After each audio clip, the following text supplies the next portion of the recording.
एक बार की बात है, एक रियासत के मंत्री ने राजा को अपनी बेटी के विवाह समारोह में निमंत्रित किया।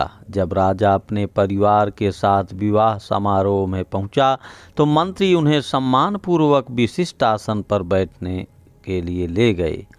तो मंत्री यह देखकर बहुत लज्जित हुआ कि एक सफाई कर्मी वहां बैठा हुआ था।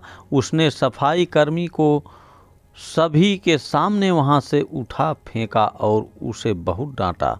सफाई कर्मी ने बहुत अपमानित महसूस किया और बदला लेने की योजना बनाने लगा। अगले दिन सुबह जब वह राजा का कक्ष साफ कर रहा था, तभी वह जानबूझकर बड़बड़ाया।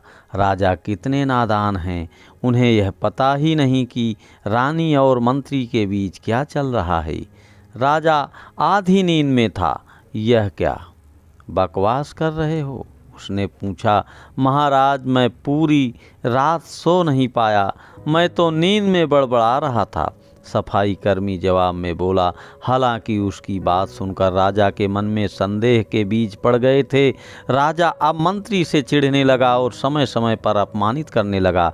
एक दिन तो उसने द्वारपालों से यह तक कह दिया कि वे मंत्री को महल में घुसने ही ना दें। मंत्री राजा के व्यवहार से बहुत चकित था, लेकिन कुछ विचार करने के बाद उसे समझ में आ गया कि सफाई कर्मी ही उसके लिए जिम्मेदार हो सकता है।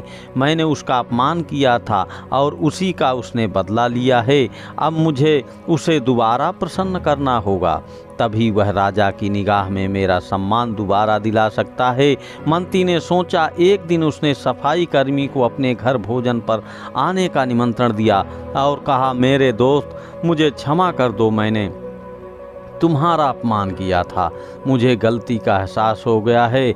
इन सुंदर कपड़ों का उपहार के रूप में ग्रहण करो। चलो मेरे साथ भोजन करो। सफाई कर्मी प्रसन्न हो गया। वह सोचने लगा, मंत्री तो अच्छा आदमी है, मैंने ही उस दिन गलती कर दी थी। अब सफाई कर्मी प्रसन्न था और प्रयास करने लगा कि मंत्री के बारे में राजा की धारणा बदल जाए। एक बार जब वह राजा के कक्ष में गया तो राजा सो रहा था। वह बड़बड़ाने लगा, अरे राजा का तो दासी के साथ प्रेम संबंध है, बड़ी लज्जा की बात है। राजा ने उसका बड़बड़ाना सुना तो उठकर बैठ गया। राजा ने सफाई कर्मी को बहुत डांटा। सफाई कर्मी बोला, क्षमा कर दे महाराज, मैं पूरी रात सो नहीं पाया, इसलिए दिन में ही नींद में बड़बड़ा रहा था। राजा को अपनी गलती का समझ में आ गई। इस तरह की अफवाह के चक्कर में आकर उसने अपने बहुत अच्छे सलाहकार की अनदेखी शुरू कर दी थी। राजा ने मंत्री को बुलाया और दोनों फिर से मित्र बन गए। अगर ये कहानी अच्छी लगे तो ज़रूर लाइक कर देना।